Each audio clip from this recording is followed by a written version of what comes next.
Knockouts typically come from mistakes being made, but today you're going to learn something new about knockouts. Now, how exactly do you think that knockdown happened? Now, I'm going to challenge you because what you're thinking is more than likely not exactly what caused that knockdown. Most of you think that what caused that knockdown is a skill, but what I'm going to do is preface that it wasn't a skill. This was something much deeper than what you could see happening inside of the ring, and that's exactly what I'm about to explain to you. But before I get started, I got to introduce myself before I give you a pearl that's going to actually change your vantage point of what you see in boxing. So if you are a trainer, this is going to be a pearl, and if you're a competitive athlete, then this is going to give you one leg up on your opposition. But before I get started and start talking about this or that, I have to be respectful of your time and introduce myself. For those of you who are new to the channel, your time's valuable to me. First and foremost, I myself have done 4 decades in the sport of boxing. I've got the opportunity to work with over 40 champions in this sport. I took all of the education from those camps, and guess what I did? I've written over 30 how-to books so that people who are coming along today won't have the same issues that I ran into on my come up. I took that and I created mentorship and boxing programs. These are the things that I hang my hat on. So when it's all said and done, over 30 books, over 40 training camps in 4 decades, and I was able to add 3 former world champions to my advisory board today.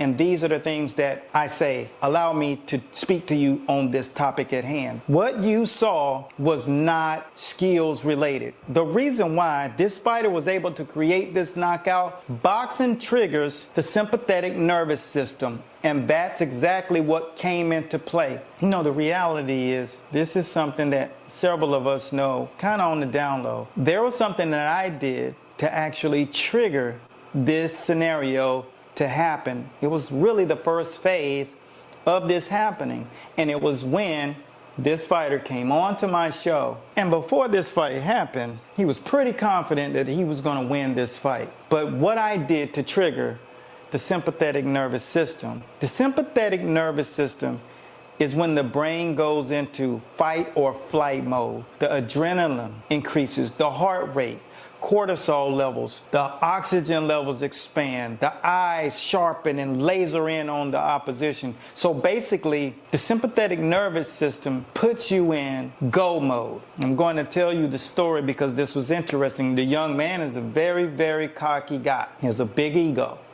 and he knew in his own heart of hearts that he was going to win this fight. The reason why I triggered this is because I actually wanted him to win the fight when he got the fight, and this was right before the fight happened. So I had former world champion Tony Zell's niece on the feed with me, who was my co-host, and 2-time world champion, my man Otis Griffin. What we did is basically put him in this place, and I lined him up, and we did a film study. Let's see what it looks like. When you get a cutie in the ring, you got to throw charm in the water. A fishing term meaning throw the guts in the water, and like a shark, you attack.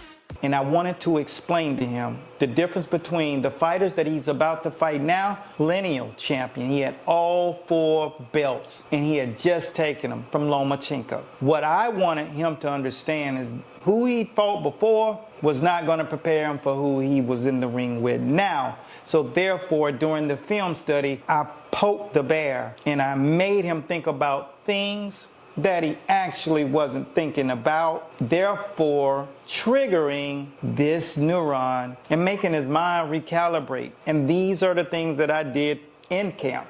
The first camp I was able to do that in was a championship fight. And the coach who I was head trainer for tapped me and told me, you need to call this shot. I had to use my voice. So everyone has a little superpower. That's mine. I understand communication. So this triggered the young man, and when he went back into camp, which his camp was maybe 20 miles from where I stay, I understood that that was going to trigger some things. And we went in depth with the film study, and the video is actually over on YouTube if you want to look at it. actually put the link down in the description so you can check it out yourself.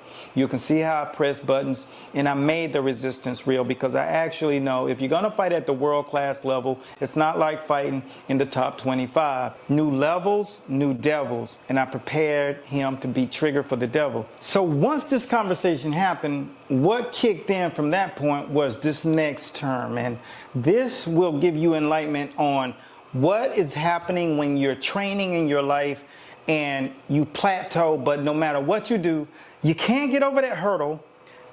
You can't lose the weight.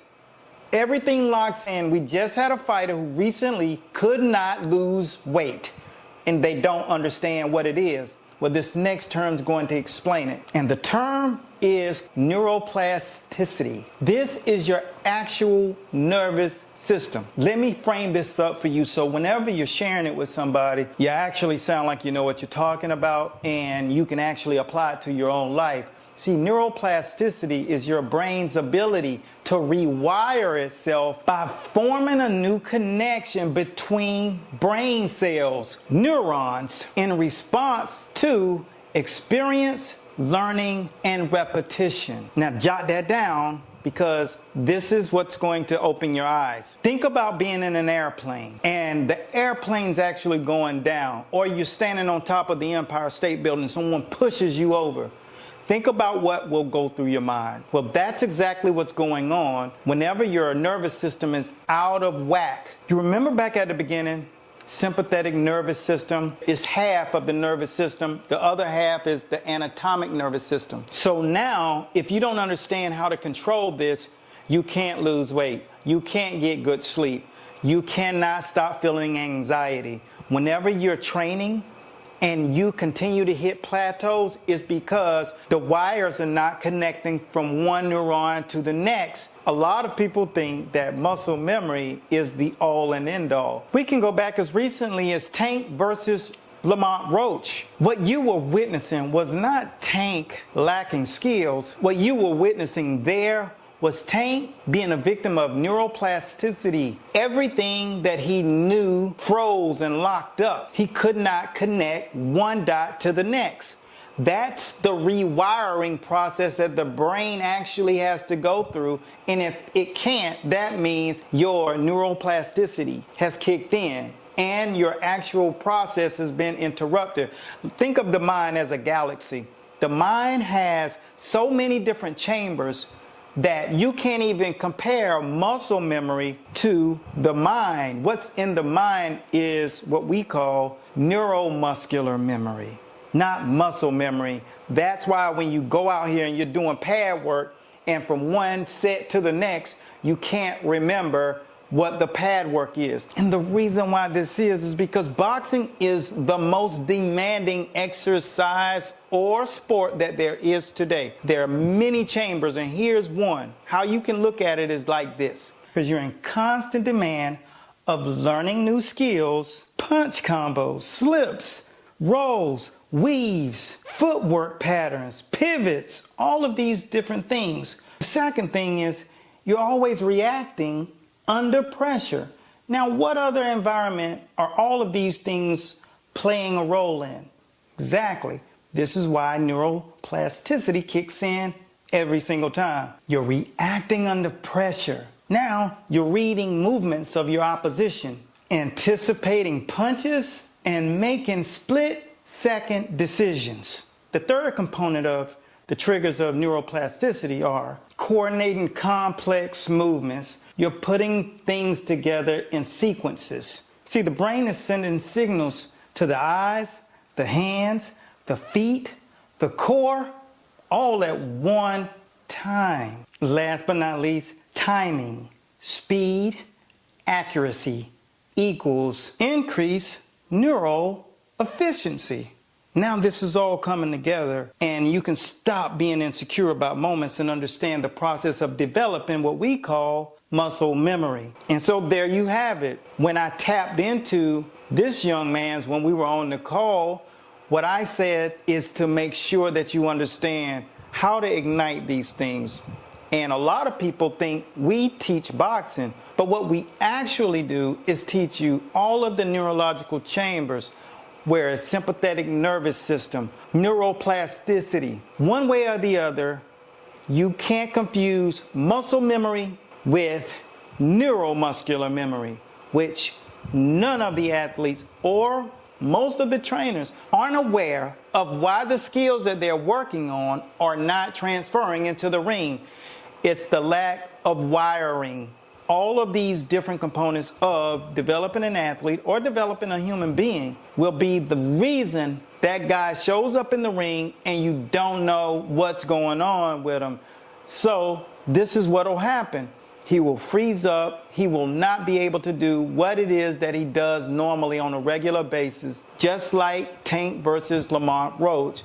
When you seen that happen, the person in front of this individual throws a monkey wrench in the way he thinks, his thought process. So therefore, without a good instructor in the corner that actually understands how to rescue him from this situation, this is what we call fight or flight, panic mode, and nothing works. And you saw it firsthand.